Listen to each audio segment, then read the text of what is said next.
Hello everybody. In this video we're going to be reviewing Chapter 5 of our textbook, Advanced Data Modeling.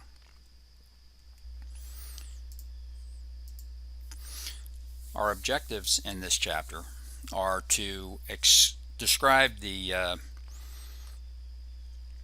main extended entity relationship model constructs, specifically talking about types and subtypes. We'll be using entity clusters to represent multiple entities and relationships in an entity relationship diagram, and describe the characteristics of what a good primary key is and how we go about selecting them. Finally, we'll apply some flexible solutions for special data modeling cases. All right. So the EERM, which is the Extended Entity Relation Model, or sometimes called an Enhanced Entity Relation Model. This results by adding more semantic constructs to the original entity relationship model. And specifically, we're going to be talking about things such as entity supertypes and entity subtypes. So we'll examine how we implement EER diagrams within the EERM model.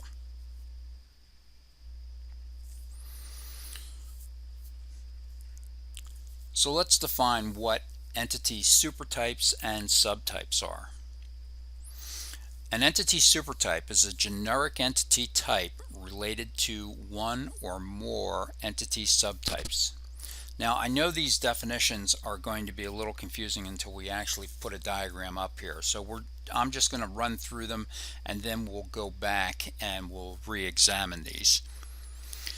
So the supertype is, again, contains generic information which is common to all subtypes. The subtype, however, contains unique characteristics for each entity subtype, and the criteria to determine whether to use super and subtype types, there must be different and identifiable kinds of entities in the user's environment, and the different kinds of instances should each have one or more of the attributes that are unique to that kind of instance. Again, this will become clearer as we look at an example. So entity supertypes and subtypes are organized in a specialization hierarchy, and this depicts the arrangement of the higher level entity supertypes and lower level entity subtypes. Relationships are described in terms of an is-a relationships. Subtypes exist within the context of the supertype, and every subtype has one supertype to which it is directly related. Supertypes also can have many subtypes. A specialization hierarchy provides the means to support attribute inheritance, also to define special supertype attributes known as subtype discriminators, and also define disjointed or overlapping constraints and complex or partial constraints. Again, we're going to go through all of this when we look at a diagram. Okay, so here's our first diagram showing a couple of different entities, and up above we've got employee, we've got down below pilot, mechanic, and accountant. And the way this is configured is that in this company we have employees.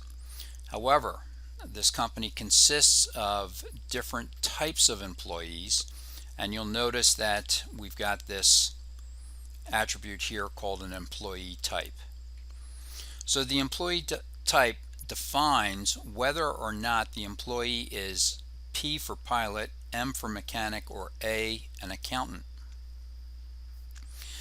So what we're saying is, if the employee type is P, then I want to have additional information regarding this employee. Specifically, that for a pilot, I want to know their license, I want to know their ratings, also their medical types. For the mechanic, I need to know what's their title and what's their certification number. And then for the accountant, I need to know, again, their title and the date in which they were certified as a CPA. So the employee is the supertype. Okay? Pilot, mechanic, and the accountant are defined as subtypes. And we had this thing, you recall, we talked about disjoint and overlapping. Well, in this particular case, this example shows a disjoint. In other words, an employee can only be a pilot or mechanic or an accountant. An employee cannot be more than one of these subtypes. It's also possible that the employee does not need to be any of these subtypes. Okay? For every subtype down below, there must be one supertype. Okay, so if I have in the pilot entity here, if I have a record in this entity, there must be a corresponding record in the employee entity. Okay, very good. So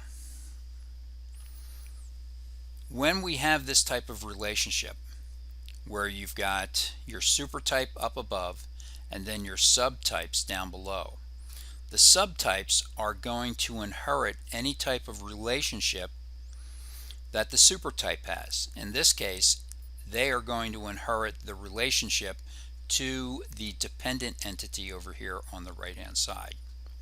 So with inheritance, this enables entity subtypes to inherit the attributes and the relationships of the supertype. All entity subtypes inherit their primary key attribute from their supertype. And let's take a look at that. Notice that the primary key for the employee is employee number, and that the primary key for pilot, mechanic, and accountant is also employee number. You'll also notice that this is identified as a foreign key. This allows the employee number to be used to look back on employees. So going from subtype to the supertype, it is a foreign key. When you implement this within the database, the supertype and its subtype maintain a one-to-one relationship. Okay, so for each record here, there's going to be one record, in this case, either with pilot, mechanic, or accountant, not with two or more. All right, especially when we're talking about this is a disjoint. Okay, whenever you're doing a disjoint, when we do an overlap, that rule is going to change a little bit. Entity subtypes inherit all the relationships in which the supertype entity participates, and lower level subtypes inherit all the attributes and the relationships from its upper level supertypes. Okay? In this diagram, we're actually showing two levels of subtypes. To start with, you've got person up above. So this would be someone that is known to, I believe this is a university, yes. And below that we have subtypes of employee and student. And we can see that this is overlapping because of the O, and it is what we call complete. because of the two lines here. In other words, that a person must be either an employee, a student, or could be both. They could overlap. You also notice that we have an additional level of subtypes. Underneath employee, we've got administrator and professor. However, this is a partial. Notice the single line, and it is overlapping as well. So what this is saying is that an employee can be either an administrator, a professor, but actually doesn't need to be either one, okay? Or they could also be both, all right? So it could go any which way. The employee is neither an administrator or a professor.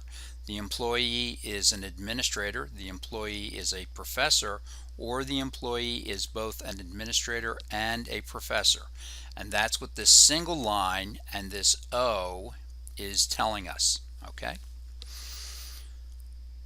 On this supertype and subtypes, what we're seeing here is that this is a disjointed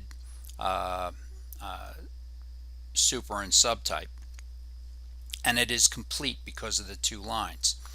So this says that the student may be a graduate, or the student may be an undergrad, but they have to be one or the other, okay? And they can't be both, okay?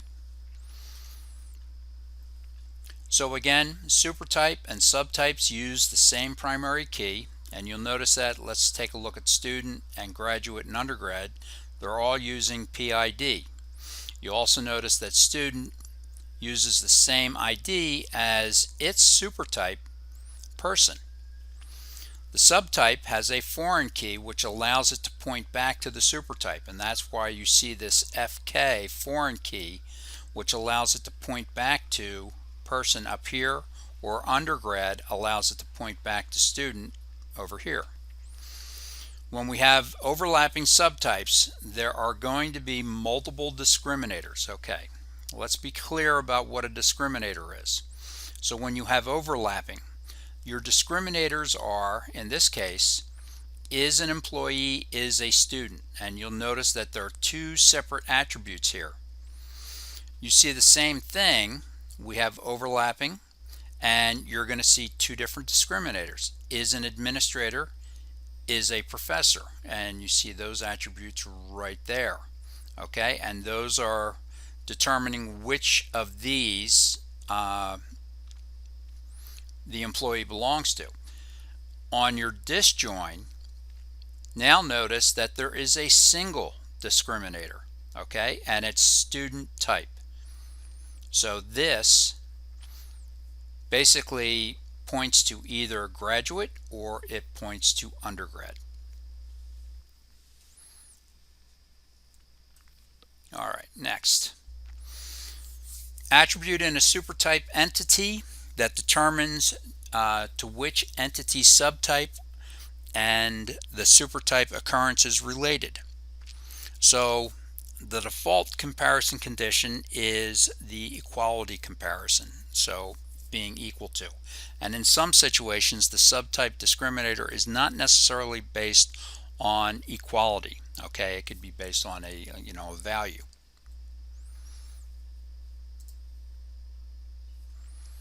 Again, the disjoint types contain a unique subset of the supertype, and this is known as non-overlapping subtypes. Again, with going back to the flight company, you have the pilot, you've got the mechanic, you've got the accountant, and an employee is going to be one of these, but not more than one. Okay, so this is what we describe as non-overlapping or disjoint. Implementation is based on the value of the subtype discriminator. So the subtype discriminator is employee type. So based on whether employee type is a P for pilot, an M for mechanic, or an A for accountant. Going back to our overlapping types, contain non-unique subsets of the supertype entity, and its implemented requires the use of one discriminator attribute for each of the subtypes. So if we go back to, let's just go back again, here's the overlap. There are two subtypes, therefore there are going to be two discriminators. Okay, these are attributes up in the supertype.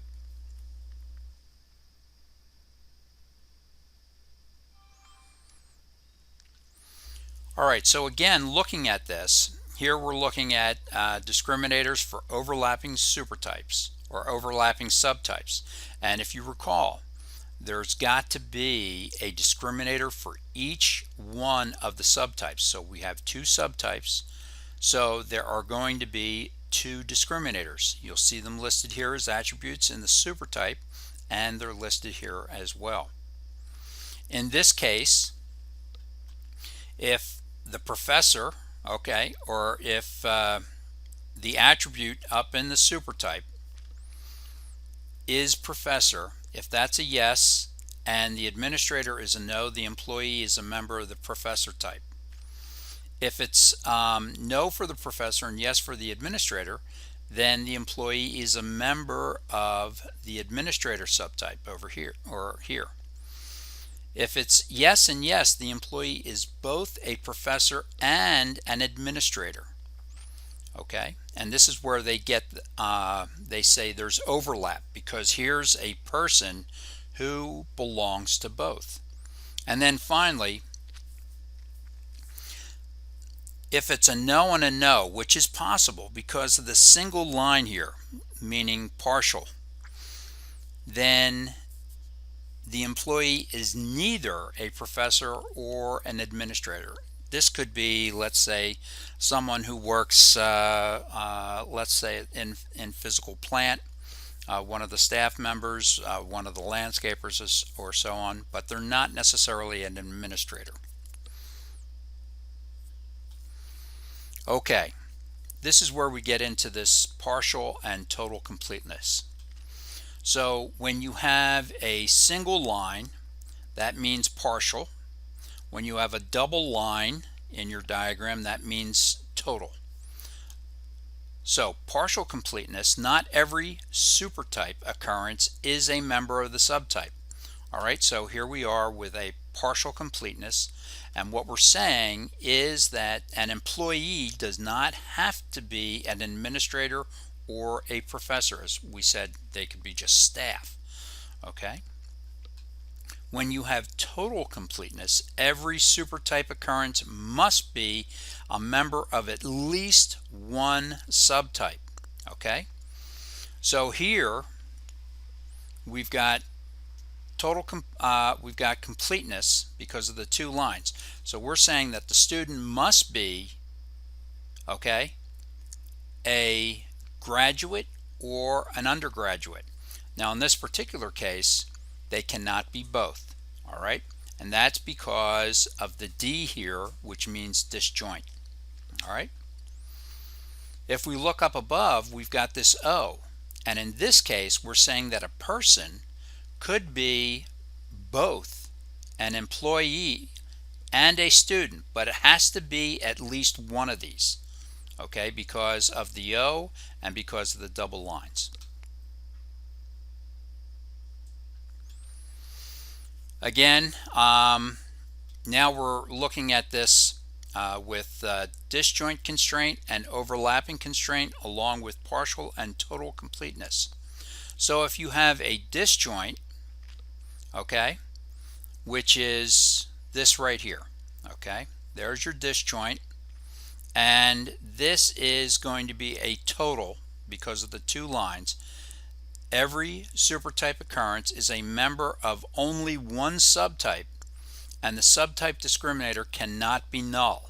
Okay, so the subtype discriminator is student type. It's not allowed to be null, and this is going to point to either graduate or undergraduate, but not both. So it has to be one, but it can't be both. If we look at, in this case over here, this is an overlap partial. So Supertype has optional subtypes. So the employee has optional administrator or professor, and the subtype discriminators can be null. In other words, they don't point to anything.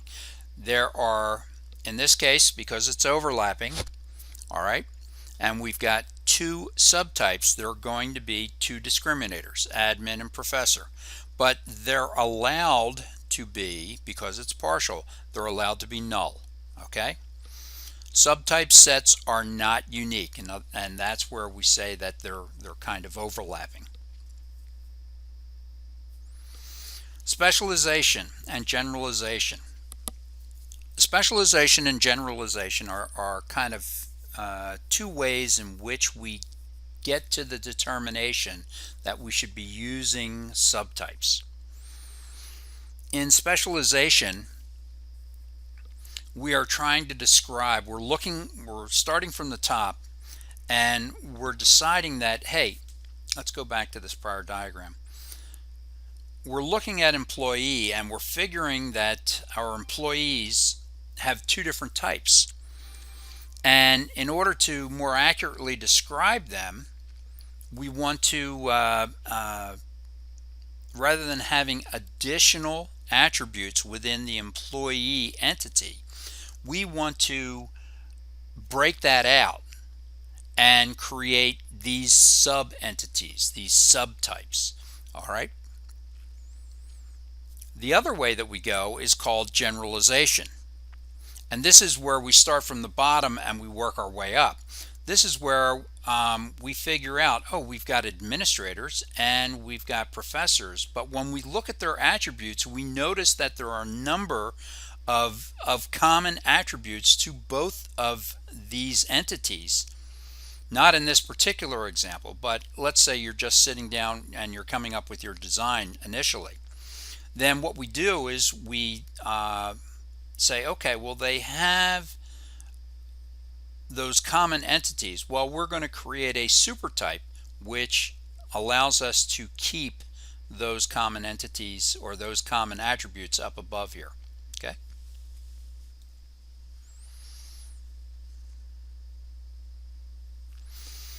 All right, clustering.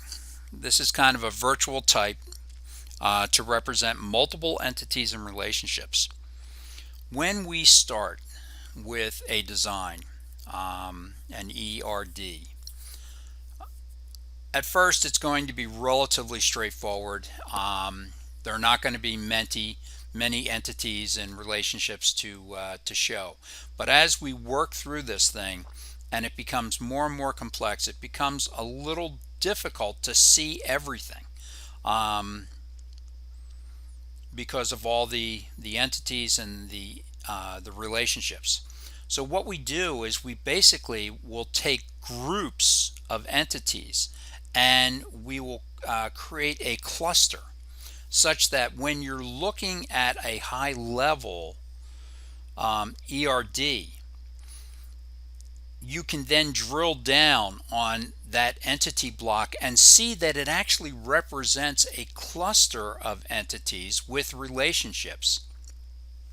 It's the whole idea behind clustering just makes the diagrams easier to read, and if you want to look at the underlying detail, you can do that too. So here what we see is a typical ERD. And what we're going to do is we are going to cluster offering and location. Now, because nothing else really uses location, when we create this cluster, you may see offering sit by itself, but with the understanding that there's actually, when you drill down on it, there are going to be two entities rather than just one.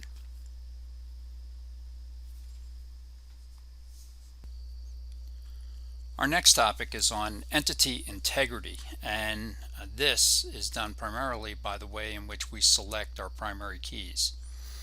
Primary keys, whether they be single attribute or a combination of attributes, are used to uniquely identify each entity instance, and also guarantees the entity integrity by doing so. Primary keys also work with foreign keys, as they allow us to create relationships between multiple entities.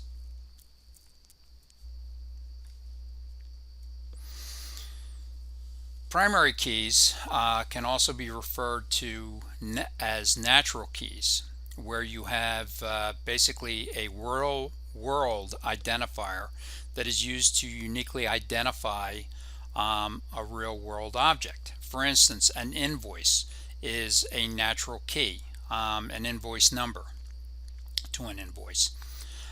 These numbers or IDs are familiar to the end user and forms part of their day-to-day business vocabulary.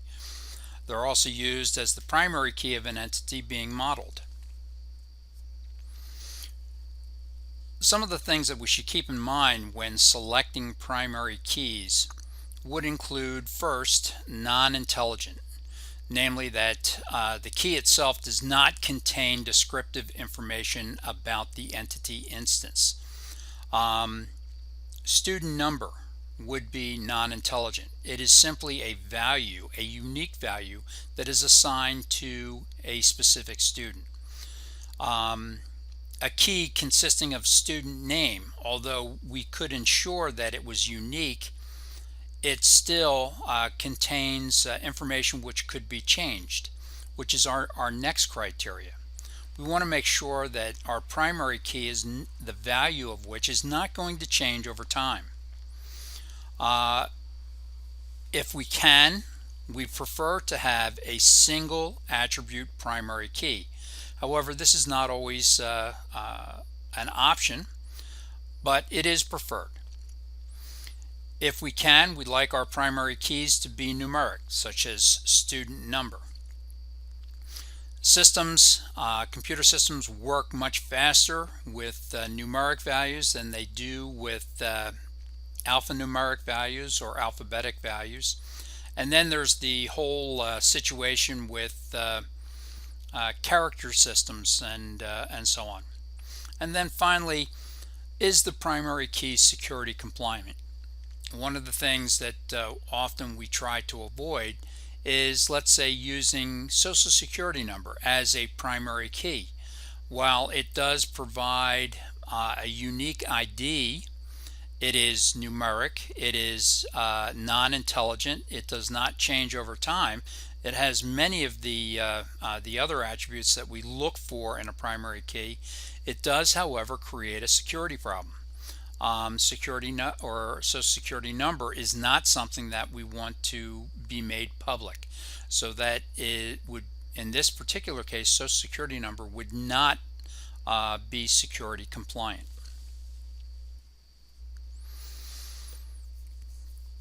As we said before, we would prefer to have a primary key that consisted of a single attribute. However, this is not always possible. So in order to create primary keys for some entities, it's necessary to combine multiple attributes to create that key. And that is what a composite key is all about. Identifiers of composite entities. Each primary key combination is allowed once in a many-to-many relationship. So when it comes to a composite entity, that is going to be the entity in the middle. For instance, you've got class and courses, or student and classes, where there can be multiple students in a class, and a student can be taking multiple classes. All right, so this is a many-to-many. Well, what ends up happening is we create that third intermediate entity in the middle, and that's what we refer to as a composite entity. Identifiers of weak entities.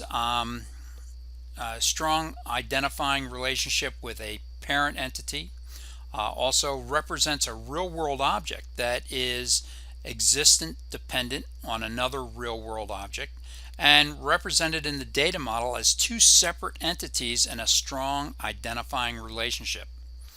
If you have questions on some of these terms, existence dependent, strong identifying relationship, refer back to chapter 4. So here is that composite entity that we were talking about. Okay, so you've got student and the relationship was with class, but to make this really work operationally within the database, we need to create this composite entity in the middle. Primary key used to simplify the identification of entity instances, useful when there is no natural key. So this would be an example of what we would call a surrogate key. Personally, I like using surrogate keys on most of my tables. The value in a surrogate key really has no correlation to the actual entity except to give it a unique number. So I will often ask that the database will create a surrogate key, and it maintains a surrogate key simply by adding a new entity instance to a table. The database will automatically create the next available value and assign it to that instance. The other thing that we want to do is require ensuring that the candidate key of an entity in question performs properly through by using such things as a unique index and not null constraints. In other words, you can't have an empty value in the key. Here's an example where one might use a surrogate key. As we look at some of these columns here, you've got date, time start, time end, room, event name, and party of. Looking at this information, what would you select as the primary key? You can't use date because there are multiple instances which have the same date value. Well, maybe date and start time. Well, again, there are multiple instances that use the same date and start time. Then you've got end time. Again, similar problem. This is where a surrogate key, such as just a numeric value, and we could call it primary key or event ID, okay, and it's simply a sequentially assigned number to each one of these entity instances. So that pretty much concludes our chapter 5. As usual, if you have questions, I would very much appreciate it if you'd write those down and either email those to me, or we can set up a meeting to talk about them, or we can discuss them in class. Thank you again.